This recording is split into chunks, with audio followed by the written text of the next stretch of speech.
윤정이는 오래된 공장 사무실 한 구석에 앉아 있었습니다. 녹슨 기계의 굉음이 들려왔지만 그녀의 시선은 멀리 붉게 물든 하늘을 향해 있었어요. 하루하루 쌓아 올린 세월이 이 자리까지 데려다 준 것이었죠. 손바닥에는 여전히 굳은 살이 남아 있었고 그 손으로 새 아이를 키워내며 80억의 재산을 모았습니다.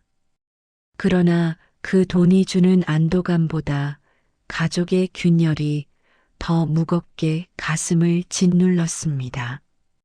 며칠 전 이웃으로부터 믿기 어려운 소문이 들려왔습니다. 둘째 며느리 소연이 낯선 남자와 호텔에 드나든다는 이야기였죠. 윤정이는 처음엔 웃어넘기려 했지만 둘째 아들 준호의 표정이 모든 것을 말해주고 있었습니다. 그는 식탁 앞에서도 말이 없었고 밥 한 숟가락 뜨지 못한 채 방으로 들어갔습니다. 반면 소연은 아무 일 없다는 듯 향수를 뿌리며 거울 앞에서 머리를 매만졌어요. 그 평온한 모습이 윤정희의 속을 더욱 서늘하게 만들었습니다. 밤이 깊어도 잠은 오지 않았습니다. 남편의 유품이 놓인 방에서 홀로 앉아 오래된 사진을 바라보았습니다. 사람은 돈보다 도리가 먼저야. 남편이 생전에 남긴 말이 귓가에 맴돌았죠. 윤정이는 천천히 눈을 감고 결심했습니다. 이제는 진심을 시험할 때라고요. 다음 날 은행 문이 열리자 윤정이는 천천히 안으로 들어섰습니다. 깔끔하게 다린 한복 자락이 바닥을 스쳤습니다.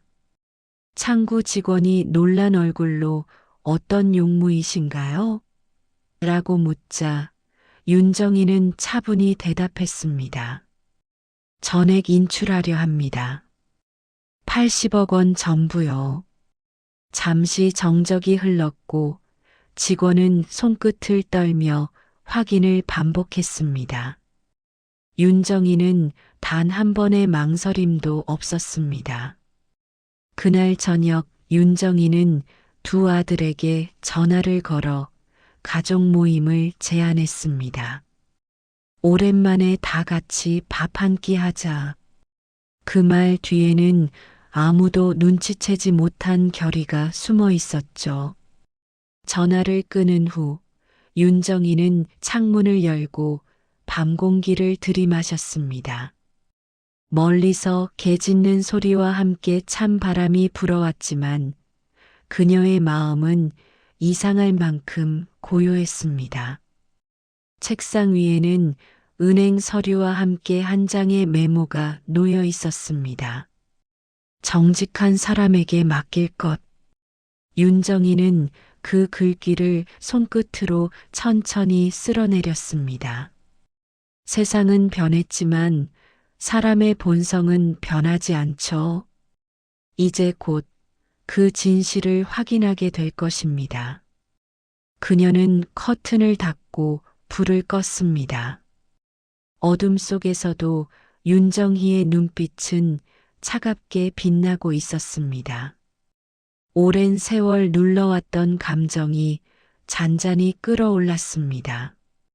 그리고 조용히 한마디 속삭였습니다. 이번엔 내가 먼저 시험할 차례야. 가족 모임 날 아침 윤정희의 집은 이른 시간부터 분주했습니다. 부엌에서는 찌개가 끓고 상 위에는 고급 과일과 정성스러운 반찬이 하나씩 놓여졌어요. 첫째 며느리 민경은 앞치마를 두르고 조용히 손을 움직였습니다. 그녀의 손끝에는 익숙한 단정함이 묻어 있었죠. 윤정이는 그런 민경을 바라보며 잠시 미소를 지었습니다. 하지만 그 미소 뒤에는 다가올 폭풍을 이미 예감한 듯한 냉정함이 숨어 있었습니다. 점심 무렵 둘째 아들 준호와 소연이 나란히 들어섰습니다. 소연은 화려한 원피스를 입고 값비싼 가방을 들고 있었습니다. 윤정희의 눈길이 잠시 그 가방 위에서 멈췄어요. 민경은 조용히 인사하며 의자를 권했고 소연은 대수롭지 않게 자리에 앉았습니다. 식탁에는 웃음 대신 묘한 긴장감이 감돌았습니다. 식사가 시작되자 윤정이는 아무 말 없이 음식을 덜어 먹었습니다. 그 행동 하나하나가 묘하게 느리게 보였어요. 민경은 어색한 분위기를 풀기 위해 가볍게 농담을 했지만 아무도 웃지 않았습니다. 소연은 억지로 미소를 지으며 와인을 따랐습니다. 와인의 붉은색이 유리잔 속에서 천천히 돌고 있을 때 윤정희의 시선은 어느새 서류 가방으로 향해 있었습니다. 테이블 아래 놓인 그 검은 가방은 오늘을 위해 준비된 상징이었습니다. 윤정희는 눈길을 돌리지 않은 채 젓가락을 내려놓았습니다. 준호는 불안한 눈빛으로 어머니를 바라보았고 소연은 가방의 존재를 눈치채며 마음속으로 속삭였습니다. 오늘 뭔가 있는 게 분명해. 그녀의 손끝이 미세하게 떨렸습니다. 민경은 아무 말 없이 찌개를 덜어 윤정희 앞에 놓았습니다. 윤정희는 고개를 끄덕이며 감사의 표시를 했지만 얼굴엔 미묘한 그늘이 드리워졌습니다. 그녀는 조용히 물 한 모금을 마셨습니다. 그 순간 숟가락이 부딪히는 소리마저 크게 울렸습니다. 방 안의 공기가 서서히 무겁게 가라앉았죠. 한참 동안 침묵이 이어졌습니다. 누군가 숨을 고르는 소리만 들렸습니다. 윤정희는 천천히 시선을 들어 식탁 위를 바라보았습니다. 그리고 마음속으로 중얼거렸습니다. 이제 시작이야. 밖에서는 바람이 불어 커튼이 살짝 흔들렸습니다. 그 찰나의 움직임 속에서 윤정희의 마음은 한층 단단해졌습니다. 가족이라는 이름 아래 감춰진 욕심이 드러날 순간이 가까워지고 있었죠. 그녀의 손끝이 가방 손잡이를 스치며 멈췄습니다. 다음 순간이 이 가족의 운명을 바꿀 거라는 걸 오직 그녀만 알고 있었습니다. 가족 모임을 하루 앞둔 밤, 윤준호는 불면의 시간을 보냈습니다. 침대에 누워도 머릿속은 복잡한 생각으로 가득했어요. 그는 며칠 전 어머니가 은행에 다녀온 사실을 알고 있었습니다. 평소 검소한 어머니가 거액을 인출했다는 소식은 준호의 불안을 자극했습니다. 그가 휴대폰을 집어들고 소연에게 알리자 그녀의 눈빛이 반짝였습니다. 혹시 상속 이야기가 나오는 거 아냐? 그녀는 겉으론 무심한 척했지만 손가락은 긴장으로 떨리고 있었어요. 그날 밤 소연은 몰래 전화기를 들고 베란다로 나갔습니다. 불륜 상대였던 사업가 정민에게 전화를 걸어 윤정희가 큰돈을 움직인다는 사실을 흘렸습니다. 정민은 짧은 웃음을 흘리며 그럼 이번 기회야라고 속삭였죠. 그 말은 소연의 마음을 확신으로 물들였습니다. 다음 날 아침 윤정희의 집에는 손님들이 하나둘 도착했습니다. 친척 몇몇은 오늘 유산 얘기 나온다더라며 속삭였습니다. 식탁 위에는 음식보다 긴장된 눈빛이 더 많이 올려져 있었어요. 민경은 부엌에서 땀을 흘리며 준비를 도왔고 윤정이는 아무 말 없이 손님들을 맞았습니다. 윤정이는 모든 상황을 이미 알고 있었습니다. 며칠 전부터 소연의 통화 내역을 눈치챘고 은행 직원이 전한 소문까지 모두 들었죠. 그녀는 일부러 아무것도 묻지 않았습니다. 오히려 그들의 욕망이 스스로 드러나길 기다렸습니다. 준호는 그런 어머니의 태도가 이상했습니다. 어쩐지 평소보다 말수가 적고 표정도 차분했습니다. 그는 무언가 큰 결심이 있음을 느꼈지만 그게 자신에게 어떤 의미인지 몰랐습니다. 소연은 반면 새 원피스를 입고 화장대를 들여다보며 미소를 지었습니다. 거울 속 자신의 얼굴이 오늘만큼은 주인공 같았죠. 시간은 점점 모임 시각으로 다가왔습니다. 윤정이는 창가에 서서 잔잔히 커피를 마셨습니다. 커피 향 뒤로 느껴지는 묵직한 정적이 이상하게도 위로처럼 느껴졌습니다. 그녀의 눈빛은 창문 너머로 멀리 흐르는 구름을 따라가고 있었죠. 모두를 속일 필요는 없어요.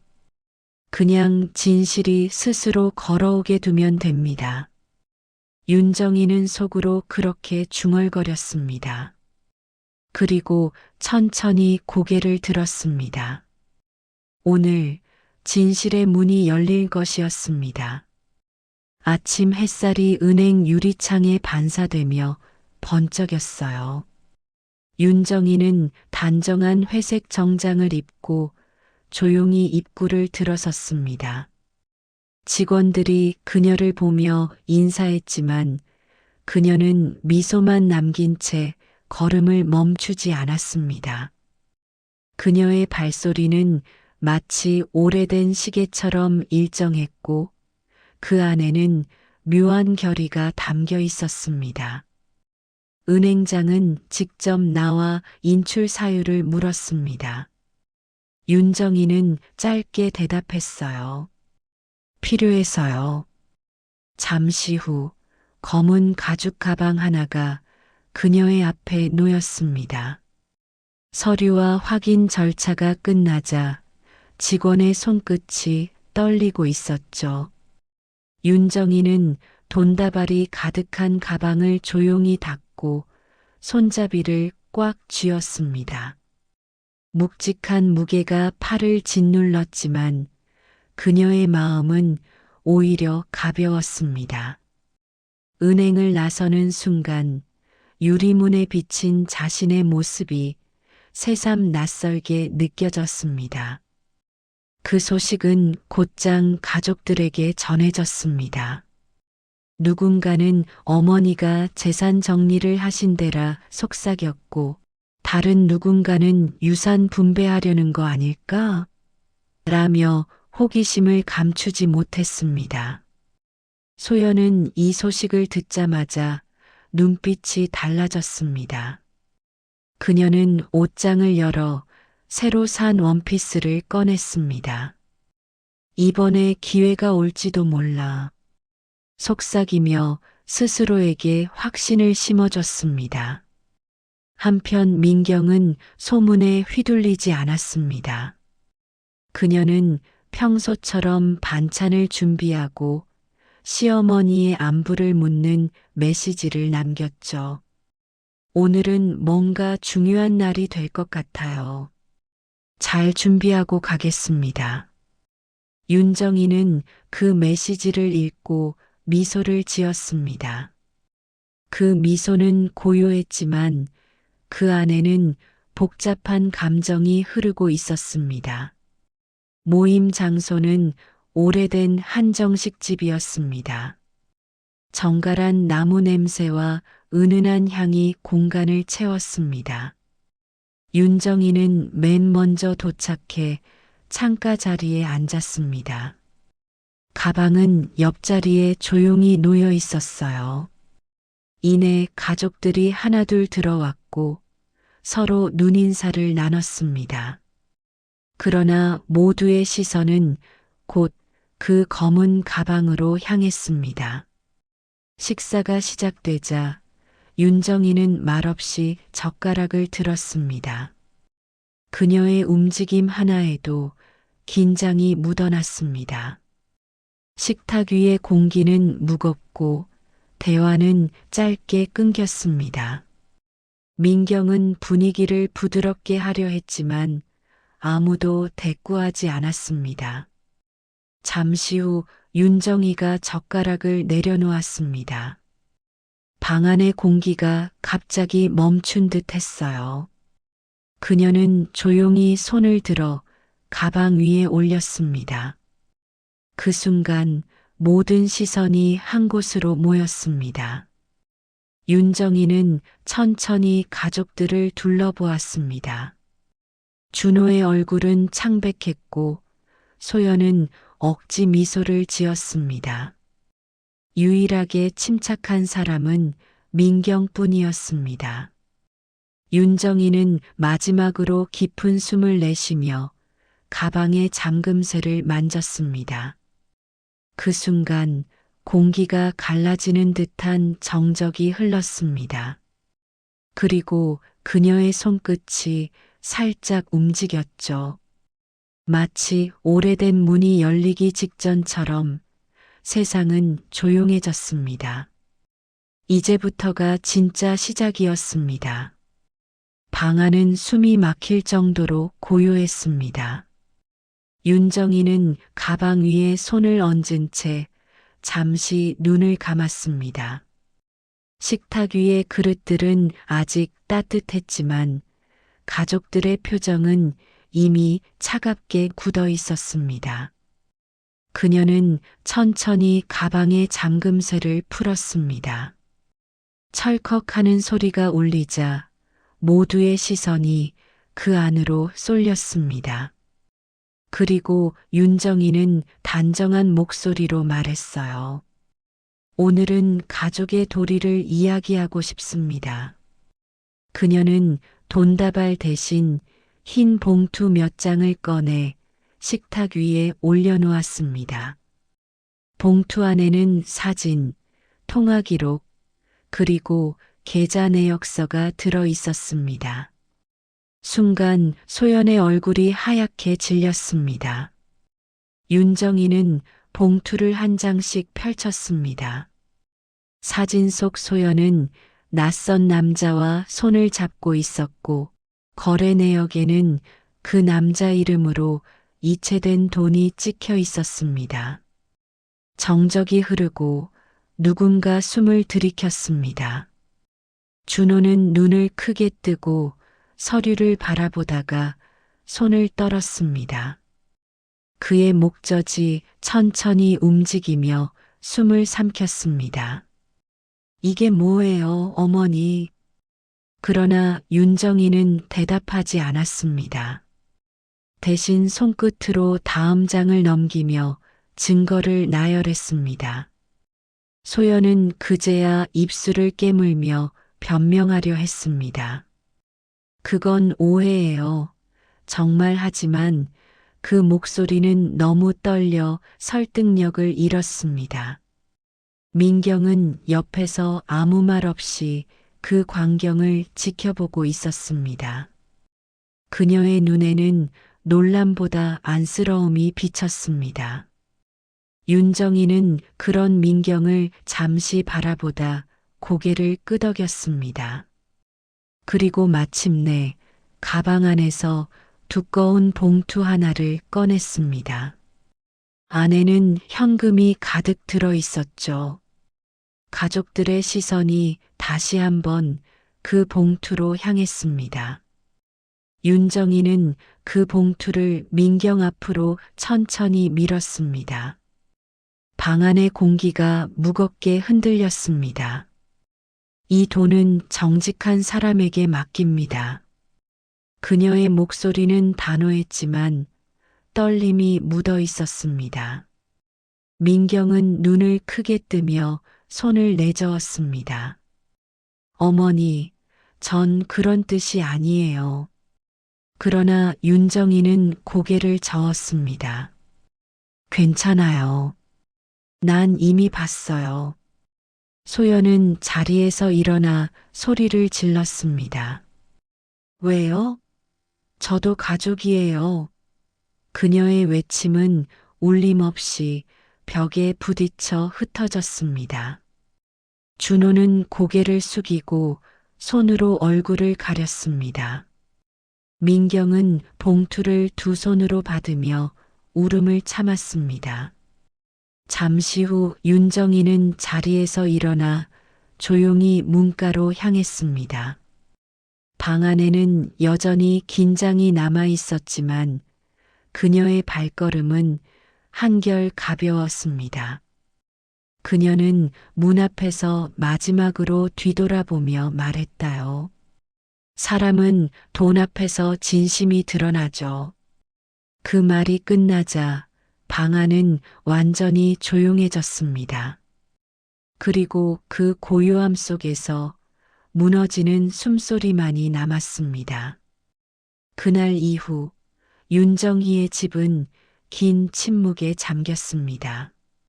식탁 위엔 아직도 모임 날의 그릇이 남아 있었고 공기에는 무겁고 싸늘한 냄새가 맴돌았어요.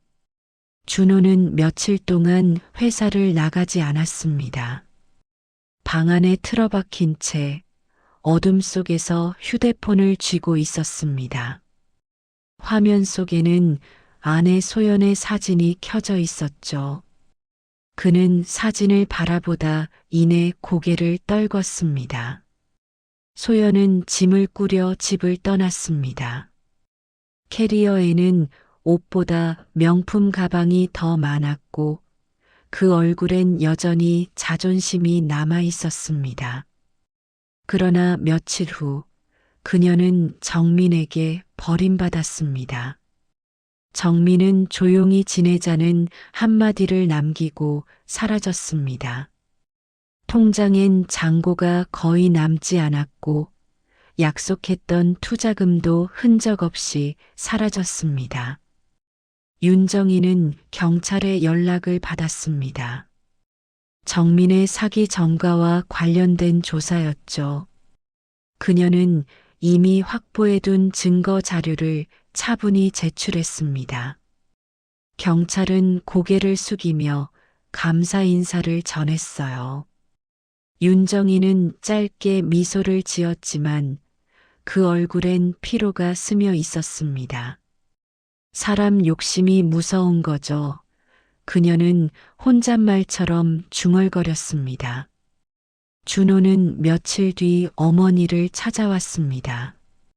눈밑은 푸르게 꺼져 있었고 손에는 술 냄새가 배어 있었습니다.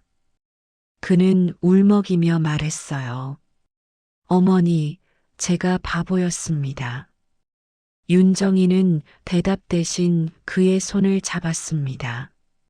손등 위로 눈물이 한 방울 떨어졌습니다.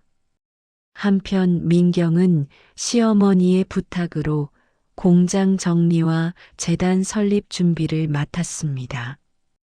그녀는 회계 장부를 꼼꼼히 정리하고 직원들에게 퇴직금을 챙겨주었습니다. 이 공장은 어머니의 인생이었어요. 그녀의 말에 윤정이는 고개를 끄덕였습니다. 시간이 흘러 공장은 조용히 문을 닫았습니다. 윤정이는 빈 사무실을 마지막으로 둘러봤습니다. 오래된 커피 냄새와 철제 선반의 냉기가 묘하게 그리웠습니다. 손끝으로 책상 위 먼지를 쓸어내리며 그녀는 속삭였어요. 이제 끝났습니다. 그날 밤 그녀는 방 안에서 남편의 영정 앞에 앉았습니다. 초빛이 흔들리는 사이 그녀의 눈빛엔 안도와 슬픔이 동시에 비쳤습니다. 당신 말이 맞았어요. 도리는 지켜야 한다는 말, 이제야 알겠네요. 그녀는 천천히 눈을 감았습니다. 밖에서는 가을비가 내리고 있었습니다. 창문을 두드리는 빗방울 소리에 윤정희의 마음이 조금씩 풀어졌습니다. 모든 폭풍이 지나간 자리에 남은 것은 조용한 후회와 오래된 평온뿐이었습니다. 며칠 뒤 윤정희의 집 거실에는 햇살이 따뜻하게 내려앉았습니다. 벽 한쪽에는 윤정희와 민경이 함께 찍은 사진이 새 액자에 담겨 있었어요. 재단 설립 허가가 떨어졌다는 소식이 방금 전 도착한 참이었습니다. 윤정희는 편지를 들고 고개를 끄덕였습니다. 이제 시작이네요. 그 말에는 오랜 세월의 무게와 해방이 동시에 담겨 있었죠. 며칠 후 재단 설립 기자회견이 열렸습니다. 윤정희는 깔끔한 정장 차림으로 단상 옆에 섰습니다. 민경은 준비한 원고를 손에 쥔 채 차분한 표정으로 무대를 올랐습니다. 회견장 안은 기자들의 셔터 소리로 가득했습니다. 정직과 가족의 의미를 되새기는 사회기금 그 문구가 현수막에 큼지막하게 걸려 있었어요. 민경은 마이크 앞에서 담담히 말했습니다. 이 재단은 어머니의 뜻으로 시작되었습니다. 사람의 진심은 결국 드러난다는 걸 저희는 배웠습니다. 청중석에는 준호의 모습도 있었습니다. 멀리서 지켜보던 그는 두 손을 무릎 위에 올린 채 고개를 숙이고 있었습니다. 어머니의 단단한 뒷모습을 보는 순간 마음속 어딘가가 무너지는 듯 했어요. 기자회견이 끝나고 그는 사람들 틈을 비집고 어머니에게 다가갔습니다. 말은 하지 않았지만 눈빛이 모든 것을 대신했습니다. 윤정희는 그 눈을 잠시 바라보다가 천천히 손을 내밀었습니다. 준호는 그 손을 꼭 잡고 고개를 숙였습니다.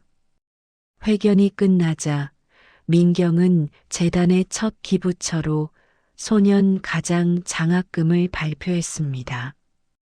플래시가 터지고 박수가 이어졌습니다. 윤정희는 뒤에서 조용히 그 모습을 지켜봤습니다. 그녀의 입가에는 잔잔한 미소가 떠올랐습니다. 자신이 평생 쌓은 돈이 누군가의 희망으로 흘러가고 있다는 사실이 묘하게 따뜻하게 느껴졌어요. 행사가 끝난 뒤 윤정희는 혼자 밖으로 나왔습니다. 늦가을의 바람이 머리칼을 스쳤습니다. 그녀는 하늘을 올려다보았습니다. 구름 사이로 햇살이 비쳤고 마치 누군가 미소 짓는 듯한 부드러운 빛이었죠. 그 순간 윤정희의 눈가가 살짝 젖었습니다. 당신, 이제야 알겠어요. 복수보다 더 큰 건 용서였어요. 그녀는 하늘을 향해 속삭였습니다.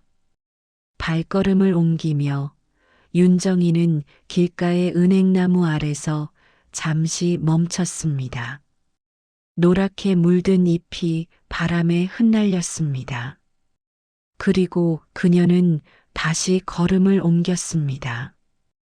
이제 그녀의 어깨 위에는 더 이상 무거운 짐이 없었습니다. 오직 새로이 시작되는 평화의 시간만이 남아 있었죠. 늦가을의 햇살이 시골 마당을 부드럽게 감싸고 있었습니다.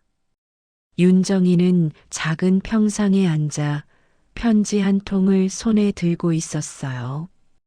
봉투에는 재단법인 정심장학회 첫 장학금 지급 보고라는 문구가 적혀 있었습니다.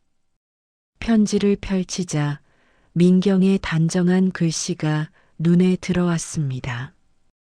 어머니, 오늘 첫 번째 장학금이 전달됐습니다. 아이들이 눈물 나게 기뻐했어요. 그 웃음 속에 어머니의 이름이 함께 있습니다. 윤정이는 편지를 덮고 조용히 미소 지었습니다. 그녀는 천천히 시선을 들어 마당의 감나무를 바라보았습니다. 가지마다 붉은 감이 주렁주렁 매달려 있었어요. 오래된 나무였지만 여전히 단단하게 서 있었습니다. 윤정이는 손끝으로 흙을 만졌습니다. 흙의 온기가 손바닥으로 스며들며 그녀의 마음을 따뜻하게 덮었습니다. 바람이 불어 낙엽이 발치로 떨어졌습니다. 그 바람 속에서 윤정이는 세월의 냄새를 느꼈어요. 평생 싸우고 버티고 사랑했던 세월이 한꺼번에 스쳐갔습니다. 가족의 상처도 배신도 결국 시간 앞에서는 모두 흙으로 돌아간다는 걸 깨달았습니다. 멀리서 아이들의 웃음소리가 들려왔습니다. 민경의 두 아이가 마당을 향해 달려오고 있었어요. 할머니, 그 목소리에 윤정이는 천천히 자리에서 일어났습니다. 허리는 조금 굽었지만 걸음은 단단했습니다. 아이들이 품에 안기자 그녀의 얼굴이 환하게 빛났습니다. 그래, 왔구나. 우리 착한 손주들. 그녀의 목소리는 부드럽고 따뜻했습니다. 아이들은 손에 작은 꽃을 쥐고 있었어요. 그 꽃을 받아든 윤정이는 잠시 눈을 감았습니다. 마음속으로 남편의 얼굴이 떠올랐습니다. 당신, 우리 가족이 다시 웃고 있어요. 햇살은 점점 붉게 물들며 마당을 비추었습니다. 감나무 잎 사이로 빛이 흘러내렸고 윤정이의 은빛 머리카락이 반짝였어요. 그녀는 하늘을 향해 미소 지으며 조용히 속삭였습니다. 이제야 진짜 행복이 뭔지 알겠어요. 그녀의 시선 끝에서 아이들이 웃고 바람은 부드럽게 불었습니다. 그렇게 윤정희의 세상은 고요하고 평화롭게 마무리되었습니다.